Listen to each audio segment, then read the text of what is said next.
오늘 12장 말씀은 형제들아 나는 너희가 알지 못하기를 원하지 아니하노니 이렇게 시작을 합니다. 너희가 알지 못하기를 원하지 않는다. 지난번에 한번 말씀을 드린 기억이 있는데 이중 부정을 사용해서 강한 긍정을 나타내는 말씀을 드렸죠. 꼭 알아야 되는 것, 반드시 알아야 되는 것을 그런 의미나 말씀을 드렸습니다. 지지난주 10장 말씀에서도 이 똑같은 표현이 사용됐었죠. 10장 1절에서 보면 형제들아 나는 너희가 알지 못하기를 원하지 아니하노니 했는데 오늘도 역시 똑같이 형제들아 나는 너희가 알지 못하기를 원하지 아니하노니 라고 시작하고 있는 것입니다. 그러면 잠시 이제 지지난주에 10장에서 사도 바울이 고린도 교인들에게 꼭 알아야 된다, 반드시 알아야 된다 하는 그 내용이 뭐였지요? 하나님께서 이제 이스라엘 백성들을 애굽에서 인도하시고 광야에서 40년 동안을 살아가게 하셨는데 하나님께서는 아침마다 매일 그 만나로 먹이셨고 또 반석에서 나는 샘물로 이스라엘 백성들을 마시게 하셨다는 것이었습니다. 그리고 그 반석은 하나님의 백성과 늘 함께 하시는 우리 주님이시다. 예수 그리스도가 그 반석이시다라는 것을 꼭 알아야 된다라는 것이 10장의 말씀이었습니다. 그런데 거기가 끝이 아니었죠. 이제 광야에서 그렇게 하나님의 은혜를 매일같이 체험하고 그 주시는 만나를 경험하며 아침마다 매일의 삶 가운데 그렇게 목을 축일 때마다 그렇게 경험하고 있음에도 불구하고 이스라엘 백성들이 어떻게 했어요? 이스라엘 백성들은 하나님을 배반하는 행위, 즉 우상을 섬기고 또 음란을 하고 그뿐만 아니라 하나님을 시험하기도 하고 원망하기도 했다라고 10장에서 말씀하고 있습니다.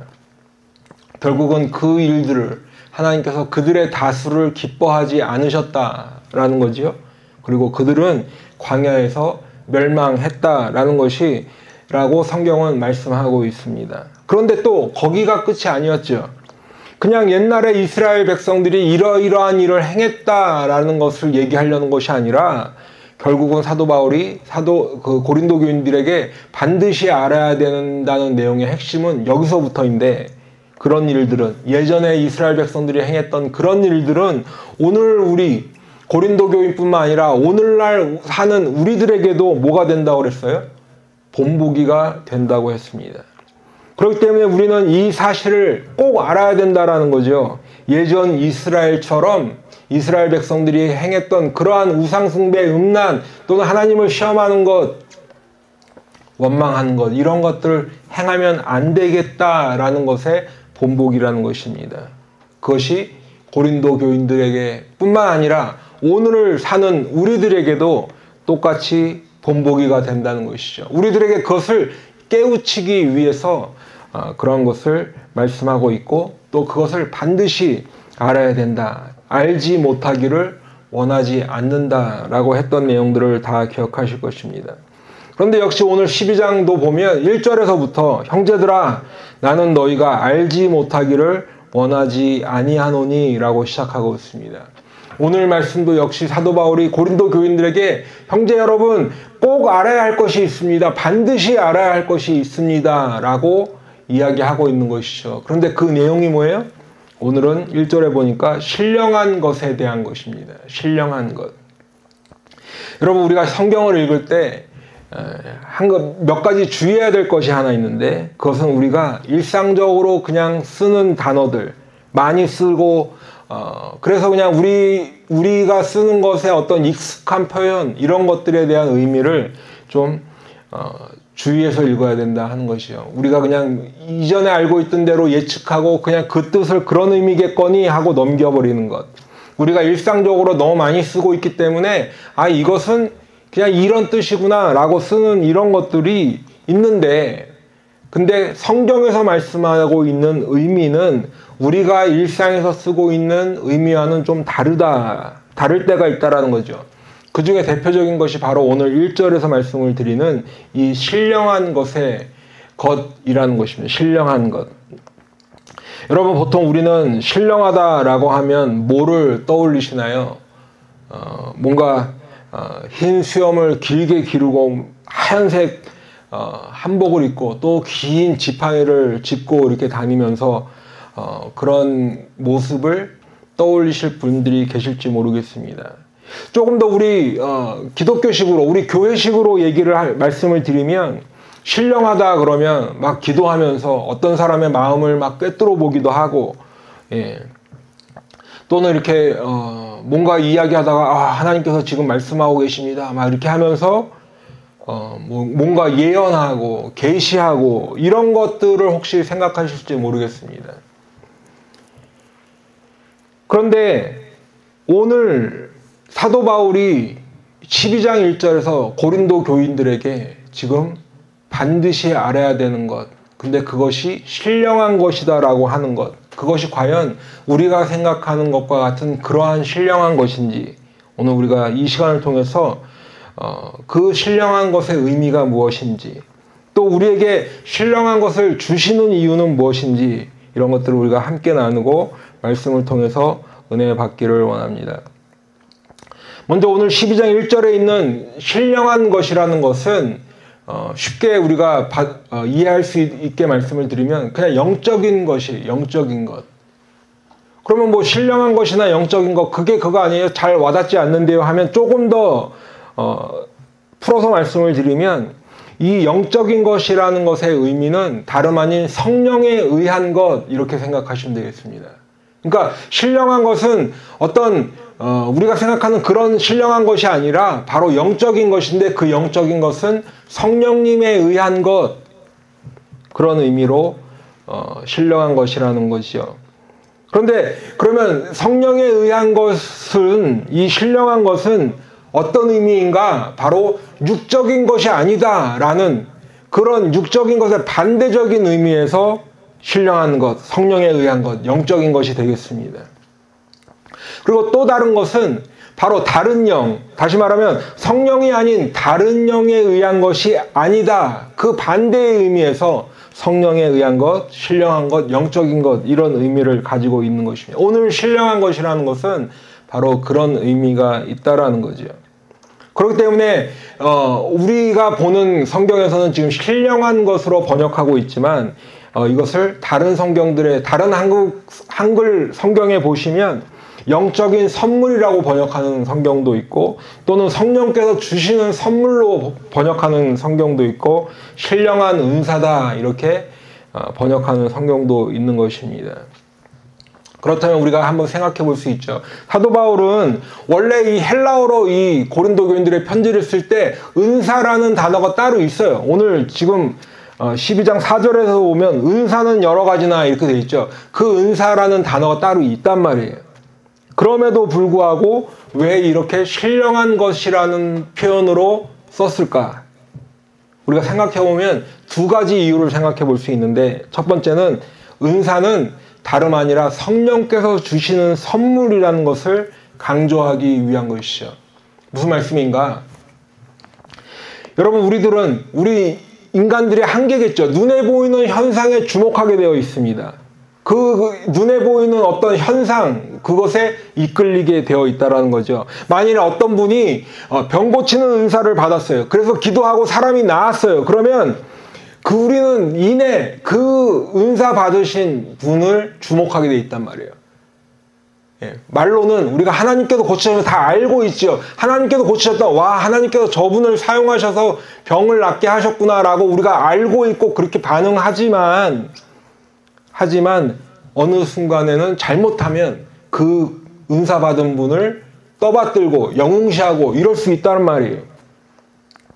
그렇기 때문에 그런 의미에서 사도 바울은 그 은사 받아서 어떤 병고침을 행하는 사람이 아니라, 은사는 바로 신령한 것이다라는 거예요. 영적인 것이라는 거예요. 성령에 의한 것이라는 거예요. 그렇기 때문에 그것을 신령한 것으로 표현하고 있는 거예요. 사람이 행하긴 하지만 그 주체가 성령께서 하시는 일이라는 의미를 강조하는 거죠. 두 번째 이유는 바로 이어지는 2, 3절 말씀과 연관이 있을 것으로 보는데,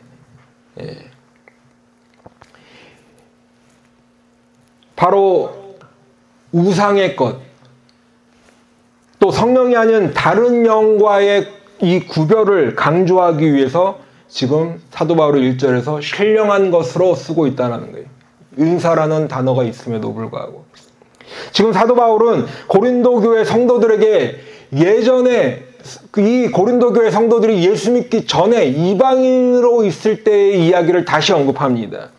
그 이방인으로 있었을 때 말 못하는 우상을 섬기던 그때를 다시 이야기해요. 그러면서 그때는 우상에게 매여서 이리 끌리고 저리 끌리고 다니던 그때가 있었다라는 거죠.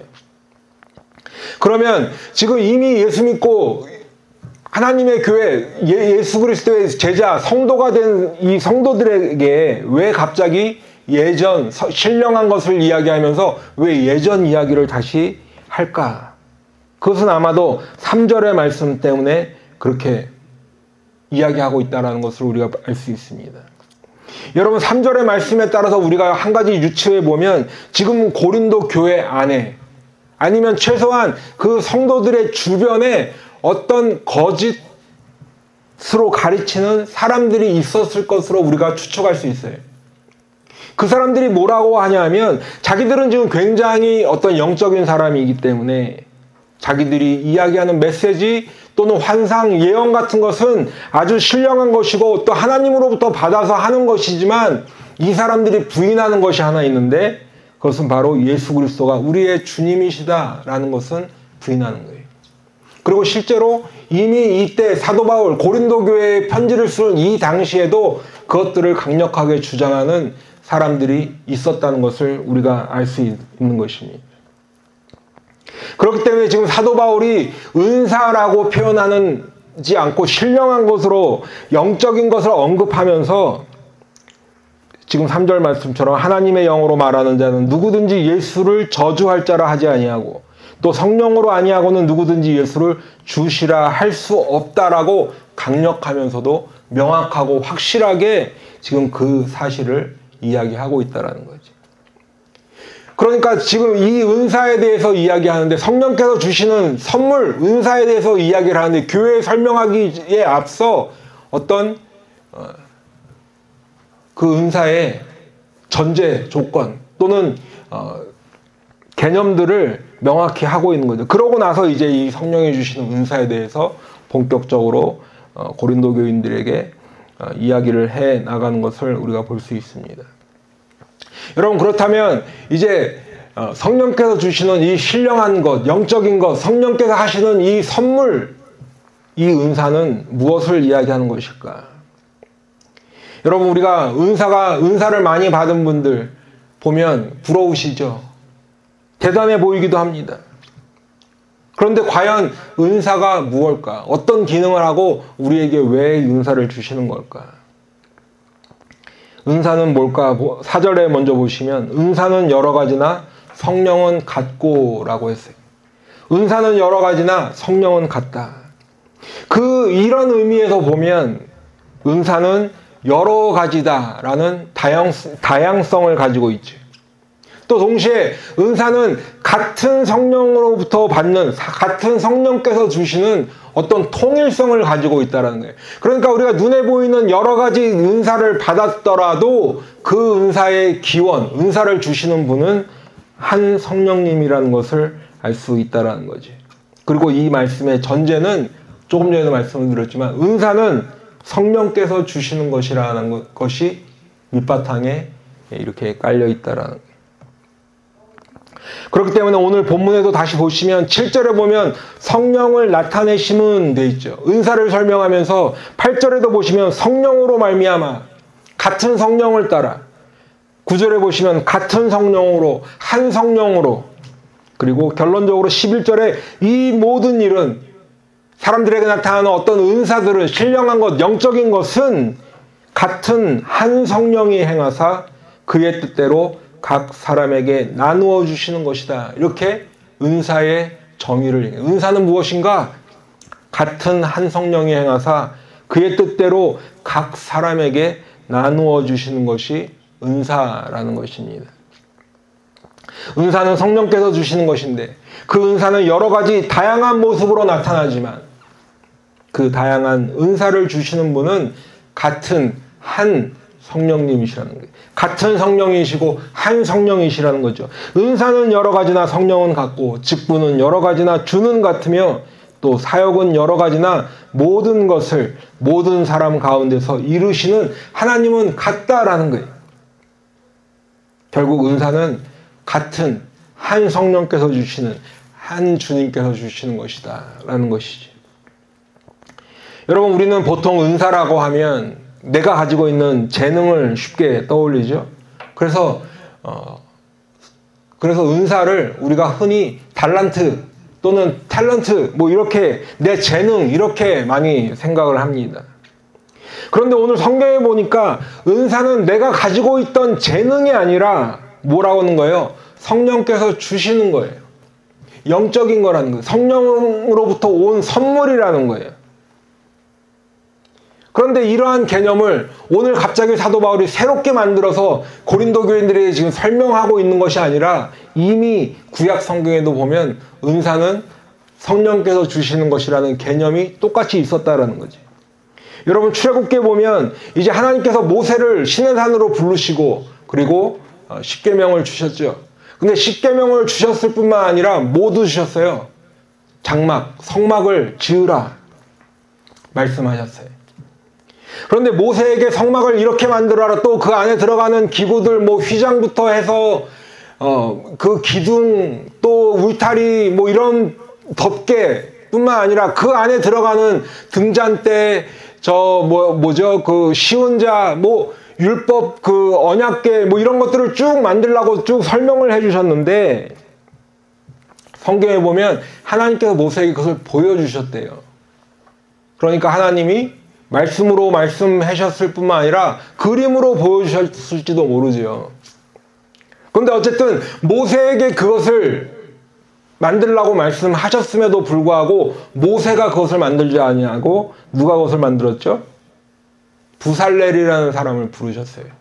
그리고 부살렐을 부르시고 부살렐에게 모세에게 말씀했던 그 성전 안에 성전과 성막과 그 성막 안에 들어가는 기구들을 만들게 하셨다는 거예요. 그런데 그냥 부살렐이 이런저런 재능이 있고 어떤 기술자니까 그 사람을 부르신 것이 아니라 출애굽기 35장 31절에 보시면 하나님의 영을 그에게, 여기서 그는 부살렐인데 하나님의 영을 그에게 충만하게 하여 지혜와 총명과 지식으로 여러 가지 일을 하게 하시되 라고 말씀하고 있어요. 하나님의 영을 부살렐에게 충만하게 하셨대요. 그리고 지혜를 주시고 총명을 주시고 지식을 주셔서 여러 가지 일을 감당하게 하셨다는 거예요. 여러분, 지금 하나님께서 이 부살렐에게 하나님의 영을 충만하게 하시는 이때는 구약시대죠. 아직 오순절 성령께서 오시기 전이죠. 당연히 구약시대일 뿐만 아니라 지금 이 시점은 막 홍해를 건넌 시점이에요. 아직 이스라엘 백성이 광야 40년 생활을 시작하기도 전이에요. 가나안 땅에 들어가기는 더더욱 전이죠. 막 애국을 건너 나온 지 얼마 시간이 지나지 않았을 때예요. 그럼에도 불구하고 하나님께서 부살렐을 부르시고 성막을 짓게 하시는데 그에게 부살렐에게 하나님의 영, 성령을 충만하게 하셨대요. 그래서 부살렐은 하나님의 영, 성령이 충만하여서 하나님께서 주시는 지혜와 총명과 지식을 가지고 여러 가지 일을 감당하게 하셨다는 거예요. 이게 바로 오늘 은사의 정의라는 거죠. 오늘 본문 고린도전서에서 말씀하는 대로 이 모든 일은 같은 한 성령이 행하사 그의 뜻대로 각 사람에게 나눠주신 것이라는 거예요. 그래서 이어지는 이 출애굽기 말씀을 계속 보시면 부살렐에게 기술을 고안하게 하셨다 돼 있어요. 35장, 출애굽기 35장 그 이후의 말씀에 보시면 부살렐에게 기술을 고안하게 하셨대요. 부살렐이 고안 주체가 되어서 고안한 것이 아니라 고안하게 하셨다. 이어지는 말씀에도 보면 여러 가지 정교한 일을 하게 하셨대요. 또 오홀리압과 함께 다른 사람들을 가르치게 하셨대요. 그리고 조각하는 일, 세공하는 일, 수놓는 일, 짜는 일 등등 이런 여러 가지 일들을 정교한 일을 고안하게 하셨다라고 성경은 기록하고 있어요. 지금 주체가 누구예요? 부살렐과 오홀리압이 성막을 만들기는 했지만 그 주체는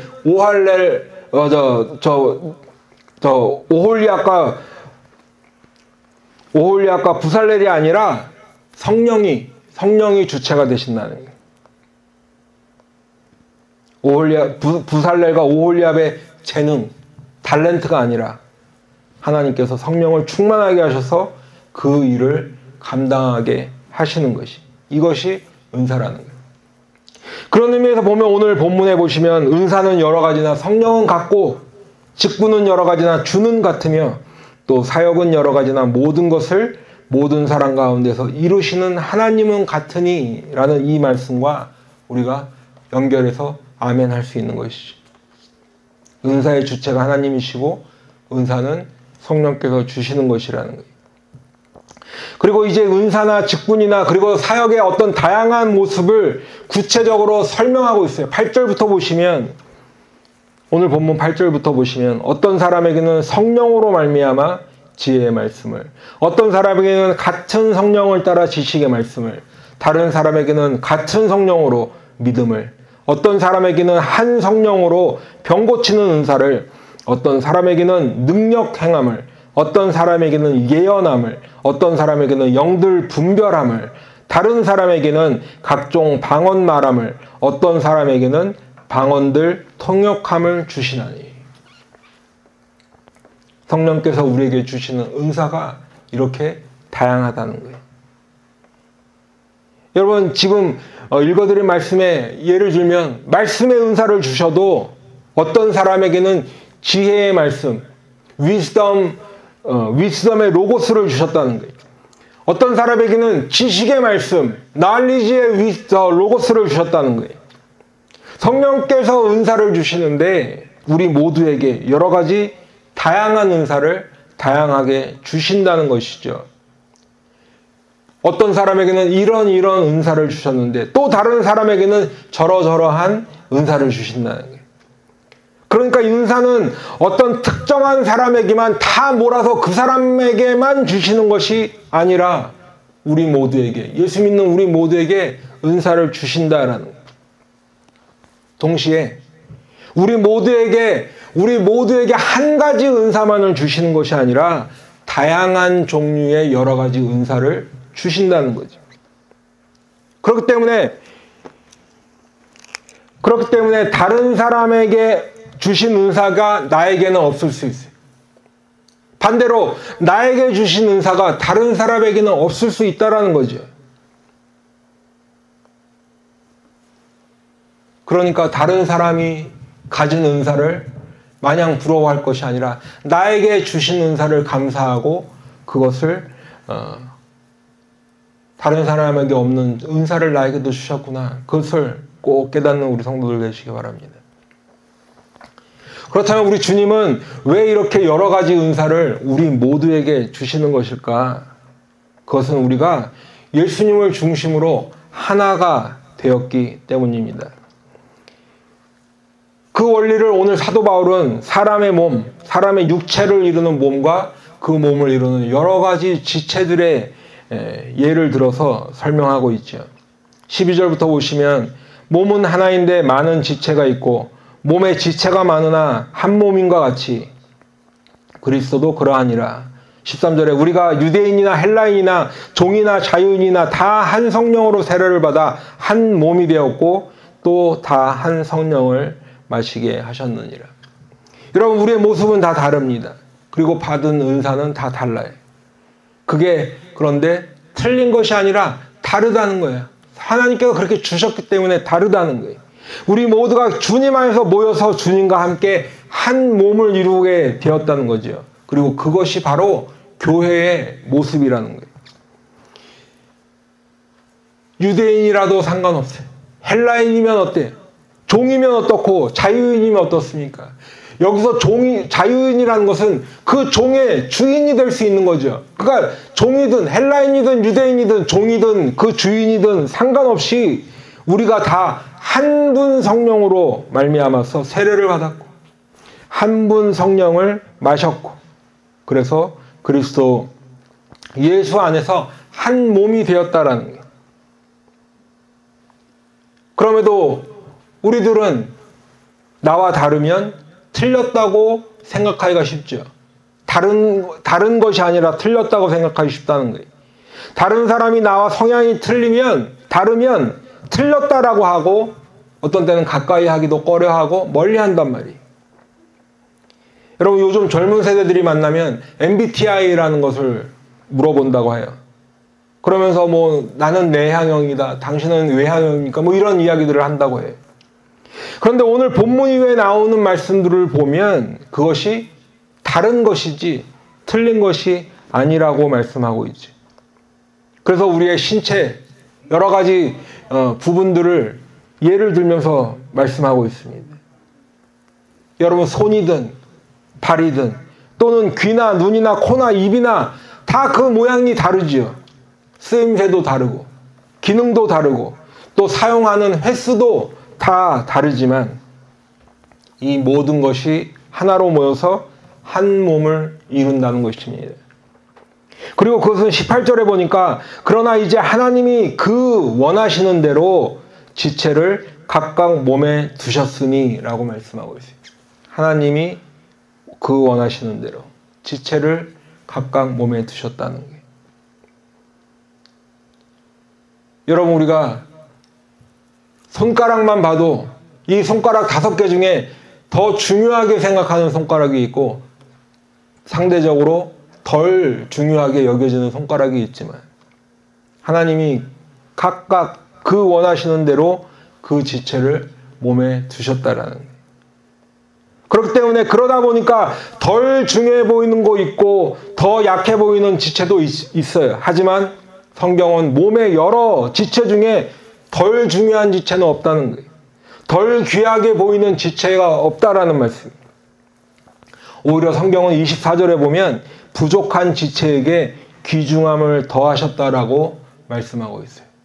우리 생각에는 부족해 보이는데 우리가 보기에는 덜 중요해 보이는데 덜 귀하게 여겨지는데 성경은 오히려 귀중함을 더하셨다라고 말씀하고 있어요. 여러분 세상의 원리는 열등한 것을 도태시키는 게 세상의 원리지요. 다른 사람에서 경쟁해서 이겨야 하고 그래야 살아남고 내 장점은 부각시키면서 다른 사람의 약점을 파고드는 것이 바로 세상 사람들이 살아가는 삶의 방식이라는 거예요. 때로는 우리가 선을 행한다고 하고 다른 사람을 돕는다고 하는 것조차도 내가 도움을 줄 수 있는 위치에 있다라는 것.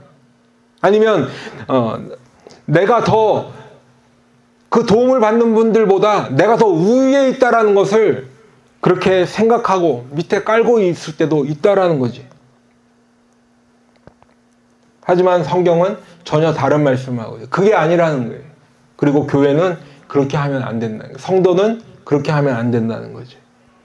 우리가 보기에 연약해 보이는 지체, 덜 귀해 보이는 지체, 덜 중요하게 생각되는 그런 지체가 모두가 모여서 그리스도 예수 안에서 한 몸을 이루는데 그것이 바로 교회라는 거예요. 그리고 그것은 하나님이 그 원하시는 대로 각 지체를 그 몸에 두셨기 때문에 한 몸으로 이루어진다는 것입니다. 그렇기 때문에 우리 모두는 오늘 본문 이제 읽은 본문 이후에 25절 말씀처럼 서로 같이 돌보는 그런 관계가 되어야 됩니다. 지체들끼리 내가 중요하다, 너가 중요하다를 다투는 것이 아니라 서로 같이 돌보는 관계가 되어야 된다. 만일 한 지체가 고통을 받으면 모든 지체가 함께 고통을 받고 한 지체가 영광을 얻으면 모든 지체가 함께 즐거워하는 그런 관계가 되어야 한다는 거예요. 왜 그래요? 그 이유는 우리가 바로 그리스도의 몸이기 때문에 예수 그리스도의 몸을 이루는 지체의 각 부분이 되었기 때문에 그렇습니다. 여러분 그렇다면 성령께서 우리에게 이렇게 다양한 은사를 주시고 또 각 지체를 이루게 하시는 그 이유는 무엇일까? 왜 이런저런 은사를 주시는 것일까? 오늘 본문 7절에 보니까 각 사람에게 성령을 나타내심은 유익하게 하려 하심이라. 유익하게 하시려고. 유익하게 하시려고 우리에게 성령을 나타내 주셨대요. 여러분, 그렇다면 유익이라는 것이 어떤 유익을 이야기하는 걸까요? 어떤 유익을 말씀하는 걸까요? 가까이에서 보면 개인의 유익이겠죠. 나 자신의 유익이 되는 것이에요. 여러분, 우리가 다 하나님의 은혜로 예수 그리스도를 주님으로 믿고 그렇게 하나님 성도가 되었는데, 그 증거로 성령께서 주시는 영적인 선물, 은사를 받는다 그러면 먼저는 내 자신이 믿음의 확신을 갖게 되겠죠. 머리로만 아는 신앙이 아니라 가슴으로 느껴지고 또 삶으로 체험하는 그런 신앙이 되는 것입니다. 그렇기 때문에 지혜의 말씀이 없던 사람에게 예수 믿고 났더니 지혜의 말씀을 주셨어요. 지식의 말씀이 없는 사람이었는데 하나님의 은혜로 예수 믿고 났더니 지식의 말씀을 주셨어요. 그럴 때 더욱 성령님을 더욱 경험하게 되는 거지. 하나님의 영적인 것, 신령한 것을 주셨다는 것을 알게 되니까요. 그 성령께서 어떤 사람에게는 믿음을 주셨어요. 어떤 사람에게는 병 고치는 은사를 주셨어요. 어떤 사람에게는 능력을 행하게 하시고, 어떤 사람에게는 영들을 분별하게 하시고, 어떤 사람에게는 각종 방언을 말하게 하시고, 어떤 사람에게는 그 방언을 통역하는 은사를 주신다는 거예요. 예전에 내가 예수 믿기 전에 이방인으로 살아갈 때는 그런 일들이 없었는데, 나에게 그런 것이 없었는데, 예수님 믿고 성령님 받고 났더니 이런 은사를 받았다면 내가 알겠죠. 내 믿음이 더욱 든든해지는 거예요. 날마다 성령님을 경험하고 또 주님을 따라 사는 예수 그리스도의 제자 성도가 되는 그러한 것입니다. 이것이 우리들이 은사를 받았을 때, 성령의 선물로 받았을 때 갖게 되는, 우리가 개인적으로 느끼는 유익이겠죠. 그렇지만 지금 성경에서 말씀하는 이 성령으로 말미암아 받는 유익은 여기서 멈추는 게 아니죠. 여기서 머물지 않아요. 오늘 성경이 말씀하는 유익은 바로 궁극적으로는 교회, 우리 공동체, 믿음의 공동체를 위해 유익을 위해서 이런저런 은사를 주신다는 것을 꼭 기억하시기 바랍니다. 그러면 교회의 유익을 위해서 은사를 주시는 것이 왜 그럴까? 이것이 바로 우리에게 은사를 주시는 진짜 목적은 교회의 유익을 위해서인데, 근데 이렇게 교회의 유익을 위해서 은사를 주셨다고 그러면 혹시 어떤 분은 교회의 유익이니까 그러면 나는 뭐예요? 이렇게 속으로 생각하시는 분이 계실지 몰라요. 그런데 그것은 사실 교회와 내 개인과의 관계를 잘 알지 못하기 때문에 생기는 질문이라고 생각합니다. 여러분, 교회가 무엇입니까? 지금 갑자기 여러분들에게 교회론을 또 새롭게 설명드리려는 것이 아니라, 교회는 건물이 아니고 교회는 목사가 아닌데 여러분 자신이 교회라는 거죠. 우리 모두가 그래서 모여서 교회가 되는 것이, 오늘 그것을 사도 바울은 한 몸을 이루는 몸의 각 지체에 비유하면서 설명했잖아요. 그렇기 때문에 여러분, 교회의 유익이라는 것은 결국은 내 자신의 유익이 되는 거죠. 교회의 유익이 되는 거라고 말씀을 드리니까 목사님만 좋겠거나 이런 게 아니라는 거예요. 교회의 유익이라니까 나랑은 상관이 없거나 아니면 좀 거리가 있는 것이구나, 그런 게 아니라는 거예요. 교회의 유익이 곧 나의 유익이고, 교회의 유익이 결국 우리 모두의 유익이 된다는 것이죠. 우리 모두가 모여서 한 몸을 이루기 때문에 그렇습니다. 또 어떤 분은 교회의 유익 이렇게 말씀을 드리니까 그러면 우리 교회의 유익이구나 이렇게만 생각하시는 분도 계실지 모르겠습니다.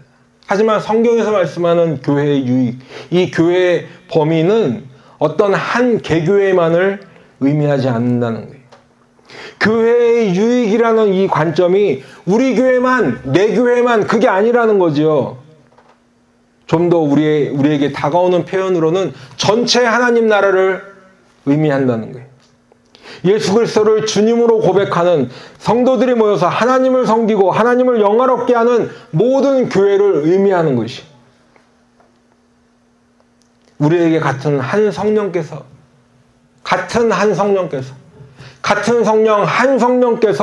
여러 가지 은사를 주시는 이유가 궁극적으로는 하나님 나라의 유익을 위한 것이다라는 거예요. 간혹 보면 이 원리를 잘 이렇게 혼동하시는 분들이 계세요. 그래서 다른 사람이 받은 은사를 좀 이런 표현 써서 죄송합니다만 시기하고 질투하고 그런 분까지도 제가 본 적이 있어요. 하나님 나는 왜 이런 은사 안 주세요? 원망하는 분도 계시더라고요.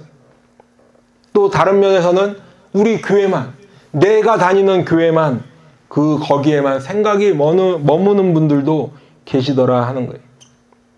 그런데 성경은 하나님이 그 원하시는 대로 지체를 각각 그 몸에 두셨는데 이 모든 것이 같은 한 성령님으로 말미암은 것이라고 말씀하고 있어요.